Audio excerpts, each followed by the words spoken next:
ఒకప్పుడు ఒక చిన్న గ్రామంలో రామయ్య అనే పేద కొయ్య కత్తెర ఉండేవాడు. అతని జీవనాధారం కేవలం ఒక పాత ఇనుప గొడ్డలి మాత్రమే. ప్రతిరోజు ఉదయం లేవగానే అడవికి వెళ్ళి కట్టెలు కోసి వాటిని గ్రామంలో అమ్మి తన కుటుంబాన్ని పోషించేవాడు. ఒకరోజు రామయ్య నది ఒడ్డున ఒక పెద్ద చెట్టును కోస్తూ ఉండగా అకస్మాత్తుగా అతని చెయ్యి జారి గొడ్డలి నదిలో బలంగా పడి లోతులోకి మునిగిపోయింది. రామయ్య ఎంత వెతికినా దొరకలేదు.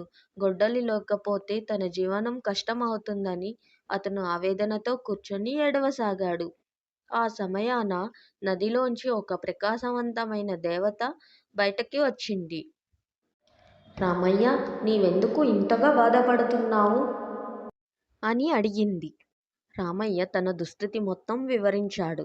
దానికి నది దేవత, బాధపడవద్దు, నేను నీ గొడ్డలిని కనుక్కుంటాను అని చెప్పి వెంటనే నీళ్లలోకి మాయమైంది. కొంతసేపటి తర్వాత ఆమె చేతిలో ఒక బంగారు గొడ్డలిని పట్టుకొని వచ్చింది. ఇది నీ గొడ్డలియేనా అని అడిగింది. రామయ్య వెంటనే తల ఊపుతూ, కాదు అమ్మా, ఇది నాది కాదు. నా గొడ్డలి ఇనుపది, పాతది అని అన్నాడు.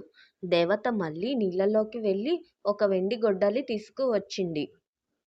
ఇది నీదేనా అని అడిగింది. రామయ్య మళ్ళీ వినయంగా, కాదు అమ్మా, ఇది కూడా నాది కాదు అని చెప్పాడు. చివరికి దేవత నీళ్లల్లోంచి అతని పాత ఇనుప గొడ్డలిని తీసుకువచ్చింది. ఇదేనా నీ గొడ్డలి అని అడిగింది.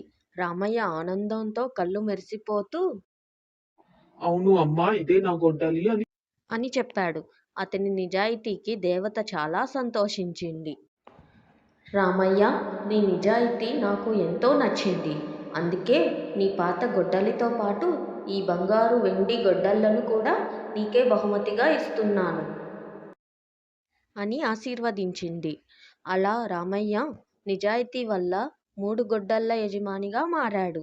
అతను ఆ బహుమతిని తనకే కాకుండా అవసరమున్న వారికి సాయం చేసేందుకు కూడా ఉపయోగించాడు. నీతి: మనిషి నిజాయితీగా ఉంటే దైవానుగ్రహం ఎప్పటికీ అతనిని విడిచిపెట్టదు. Thanks for watching. Please subscribe.